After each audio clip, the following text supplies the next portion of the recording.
They said it was just a party. Balloons, string lights, folding chairs on the lawn. Nothing dramatic. Just a low-key celebration for Grandpa's 90th. And I believed them. I wanted to. I even let myself get excited. I hadn't seen most of these people in years, and I told myself maybe this was a fresh start. We flew in from Seattle the day before. I was still jet-lagged when I slipped into the dress I hadn't worn in months. Light blue, modest, something I'd worn to a wedding once. Marcus, my husband, looked sharp in a button-down and loafers. He had that cautious half-smile he wears when he's being polite for my sake. As we pulled into the gravel driveway, I stared out at the house. My grandfather built it with his own hands when he was in his 30s. Back then, it smelled like cedar, and his hands were always covered in sawdust. Now, it just looked beige, polished, like someone had covered it in a coat of erasure. I remember thinking, this doesn't feel like Grandpa's house anymore. People were already gathered when we walked around back, neighbors, cousins, family friends. Most of them barely looked up. I smiled, nodded, clutched my little gift bag with a sweater inside. Grandpa always hated being cold. There were paper lanterns, finger food on plastic trays, those little bottled sodas with striped straws. Some kid darted past with icing all over his face. A Bluetooth speaker was playing soft jazz. Someone handed me a cup of lemonade that was already sweating through the sides. It all felt muted, like I was watching someone else's memory. My mother, Anne, came bustling over, arms stretched like she was hosting a game show. Claire, look at you. Oh my gosh, Marcus, welcome, welcome. She hugged us, but it felt rehearsed, like she was checking a box. My father gave a distracted nod from the grill. And my younger brother, Jason, he didn't even make eye contact. He just kept laughing too loud at a story some uncle was telling. Marcus leaned in close. His breath brushed my cheek. Get your bag, he whispered. We're leaving. Act like nothing's wrong. I blinked. What? He didn't repeat himself. He just smiled, lifted his cup of iced tea, and scanned the crowd like he was casing the joint. My stomach twisted. Marcus was calm by nature, steady, logical, the kind of guy who triple checks his tax returns. He didn't get spooked easily. But right then, he looked like he was preparing for war. I tried to brush it off. I told myself he was just overwhelmed. These weren't his people after all. And family dynamics are weird at the best of times. Then they wheeled Grandpa out onto the patio. Everyone clapped like royalty had arrived. He was dressed in a beige cardigan, his white hair neatly combed. A thin wool blanket draped over his lap. His face was calm, too calm. His eyes looked glazed, like he was focusing on something no one else could see. I stood frozen. He didn't smile. He didn't wave. He didn't even flinch when I called, "Hi, Grandpa." My mother appeared beside him, crouched to whisper something in his ear, then turned to the crowd. He's not talking much these days, but he's so happy you're all here. Someone behind me dabbed their eyes. My Aunt Beth gave a short, trembling toast about 90 years of grit and grace. People laughed. Some even cried. Marcus didn't. He was staring, not blinking, not moving. "Marcus," I whispered. "What is it?" He leaned in again, voice even lower this time. "That's not your grandfather." I felt like someone dumped a bucket of ice down my spine. "What are you talking about?" "Smile," he said. "Walk inside. Get your things. Now." "Marcus." He turned to me, his jaw tight. "Claire, something is very, very wrong." It was the calm in his voice that undid me. Not panic. Not hysteria. Just cold certainty. I moved like I was underwater. Inside the house, everything smelled like lemon cleaner and cheap cologne. I stumbled upstairs, grabbed our overnight bags. My hands were shaking. I kept thinking, he's wrong. He has to be wrong. He's just tired. Maybe he's being paranoid. But the way the man in the wheelchair stared blankly into space, the way his hands just sat there, limp, not even reacting to the toast. What if he's not wrong? We walked right out the front door. No one stopped us. No one even noticed. Marcus opened the passenger door for me like we were in a spy film. He got in, locked the doors, and stared at the house. "That's not him," he said again. Okay, I whispered. Start from the beginning. He inhaled, steadying himself. His ears, his hands, his jawline. I remember them. Every feature. I've only met your grandfather 3 times, but I don't forget faces. That man? He's not him. You think someone, put on a disguise. Like a movie stunt. Not a disguise, but someone similar. Close enough to fool people who aren't paying attention. I stared at the dashboard. My heart was pounding so hard, I thought it might burst through my ribs. But why? I asked.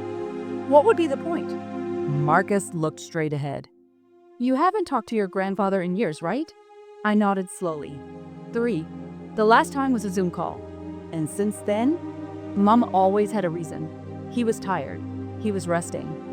Not feeling well. Marcus turned toward me, eyes hard. I don't think he's alive, Claire. I couldn't breathe. I think he's been gone for a while, Marcus said softly. And they don't want you to know. I hadn't seen that many smiles in one room since my wedding. The dining hall glowed with soft amber light. Crystal glasses clinked, silverware danced on porcelain, and every table had sunflowers, Grandpa's favorite. He always said sunflowers looked like joy standing at attention.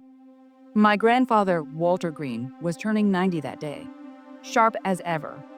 The kind of man who still tied his own bow tie and refused hearing aids because the world's gotten too loud anyway. The whole family had shown up, every cousin, every sibling, even Aunt Marianne, who hadn't been back from Oregon since Mom's funeral. There was laughter and hugs and awkward side eyes from people who hadn't spoken since the estate arguments after Grandma passed. But none of that mattered. Not today. Not to me. I was just happy Grandpa made it. I brought my husband, Liam, and our 2-year-old, Ellie. Liam looked stiff in his navy suit, hair combed perfectly, hand never leaving the small of my back. The perfect husband. The kind that smiled politely, remembered names, laughed at old jokes. But under the table, his leg bounced like a jackhammer. It started during dessert. Grandpa had just blown out the candles on his lemon cake, his favorite, and everyone was raising their glasses. I leaned into Liam to whisper something about how beautiful everything looked, but before I could speak, he leaned in first. His lips barely moved. His voice wasn't loud, but it chilled me to the bone. We are leaving. Something is very, very wrong. I blinked at him, confused. What? He didn't answer. He just looked across the room toward Grandpa's table. His eyes narrowed. That's when I noticed it. Grandpa had stopped smiling. He was staring too, but not at us. At someone just behind us. I turned slowly. It was a man I didn't recognize. Late 30s, maybe 40. Pale, clean-shaven, hair slicked back like it belonged in the 1950s. He was in a dark suit, no tee, standing perfectly still between 2 tables near the corner exit. Nobody else seemed to see him. Not even the cousins sitting just 2 feet from him. They talked and laughed like he wasn't there. But Grandpa saw him. And Liam did too. I tried to shake it off. You okay? I whispered to Liam. He didn't blink. I'm getting Ellie. We're leaving, now. He stood, fast, and walked toward the kids' table. I felt my stomach tighten. Something inside me screamed, don't follow him yet. So I stayed seated and looked back toward Grandpa. He was no longer staring at the man. He was staring at me. And he looked afraid. Not just startled. Not confused. Afraid. That's when my phone buzzed in my purse. I pulled it out, thinking maybe Liam had texted something. But the screen just showed one message from an unknown number. He found us. My breath caught. I looked around the room again. Everyone seemed so normal. Aunt Marianne was laughing so hard she wiped tears. My cousin Jacob was trying to get the Bluetooth speaker to play Grandpa's favorite Sinatra track. Ellie was giggling as Liam picked her up. But I felt cold. I typed back quickly. Who is this? Nothing. Just the dots. Then, they disappeared. No reply. I put the phone down and forced myself to smile as Liam returned, holding Ellie in one arm and grabbing my hand with the other. We need to leave. Please, Emma. I looked at Grandpa one last time. He was shaking his head now. Almost imperceptibly. like he was telling me no. But I went anyway. The hallway outside the dining room was silent. No music, no voices, just the low hum of recessed lighting and our footsteps echoing against polished tile. Liam held Ellie close, whispering to her softly as we passed the coachroom. When we got to the car, he locked the doors instantly. Then he said it. That man was at our wedding. I turned slowly. What? He nodded, eyes straight ahead. I didn't remember until just now, but he was standing at the back of the church, in the shadows. Didn't speak to anyone. I thought maybe he was a cousin of yours I'd never met. No one came uninvited. He was there, Emma? I felt dizzy. Liam was never like this. He didn't panic. He didn't imagine things. He was rational to a fault. The kind of man who read ingredients before buying soup. The kind who triple-checked smoke alarms. And now he was saying someone had followed us. Do you know who he is? I asked. Liam shook his head, then paused. But your grandfather does. I didn't respond, because I knew he was right. The ride home was quiet except for Ellie's humming. I texted Grandpa 3 times that night. No reply. I called his cell, straight to voicemail. Then, at 2:43 a.m., the landline rang. I answered on the first ring. It wasn't Grandpa. It was Aunt Marianne. Her voice was shaking. Emma, I don't know how to tell you this. I braced. She whispered. Grandpa's gone. He left. Packed a bag and just left. No note, no message, nothing. I couldn't speak. I couldn't breathe. Then the second phone buzzed. A text from that same unknown number. This time, a photo. Grainy, black and white. Looked like it was from the 1940s. It was a group photo. 10 or 12 men in military uniforms. And standing in the back row, perfectly still, was the same man in the dark suit. Not older, not younger, the same. I followed my husband down the hall, my heels muffled against the carpet, heart in my throat. We pushed open a narrow door that led into Grandpa's old study. The room was dark, except for the faint glow of a desk lamp. And there he was, Grandpa.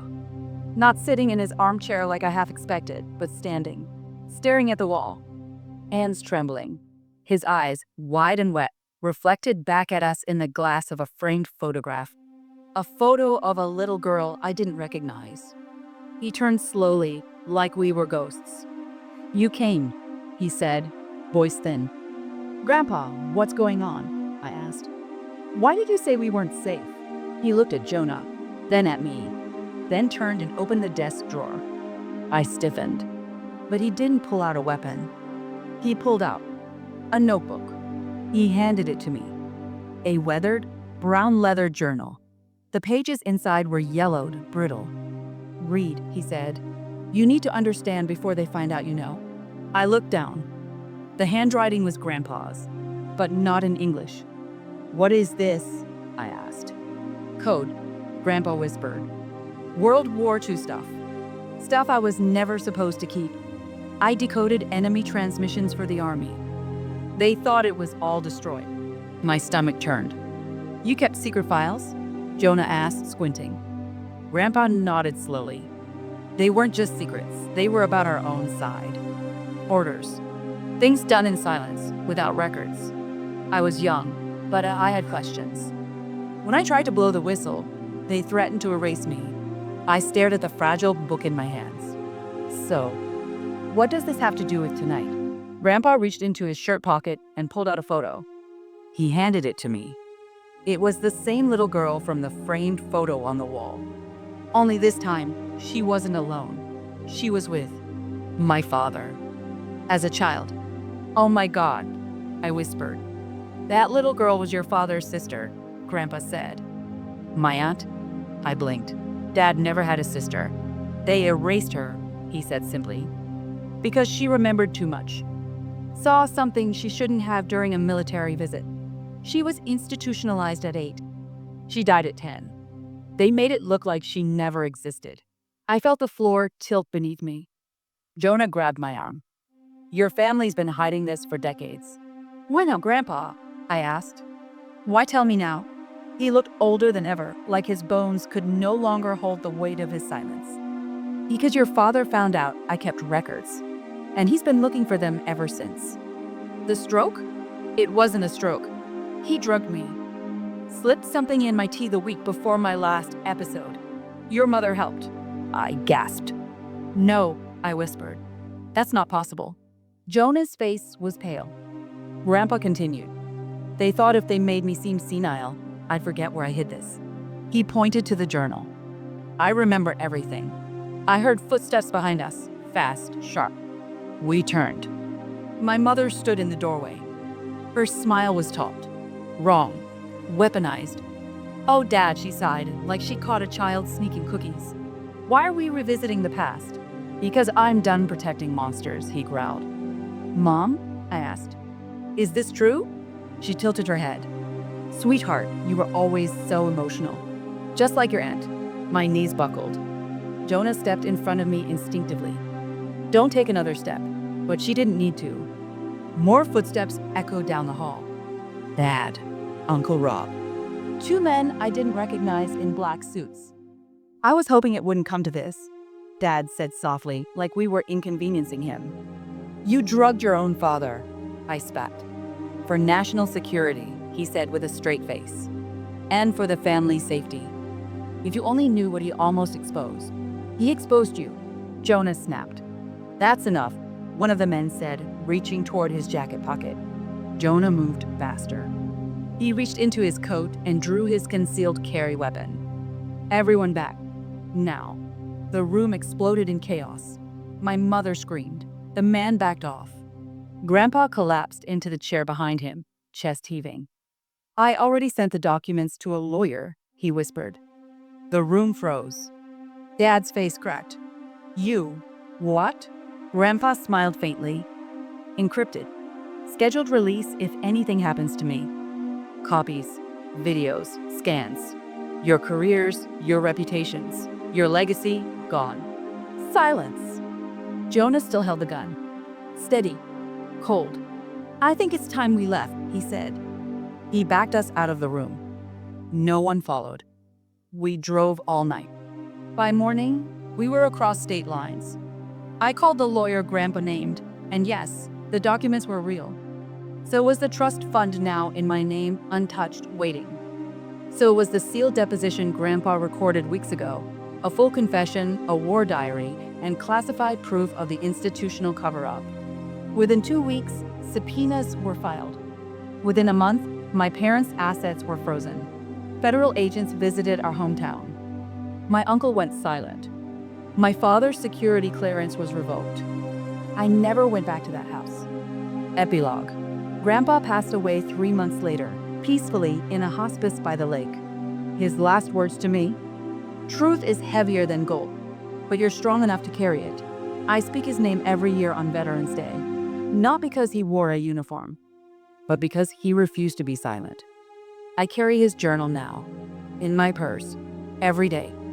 And every time I look at my husband, I remember the moment that saved me, the whisper that started it all. We're leaving. Something is very, very wrong. He was right. And we survived because he listened, and I believed.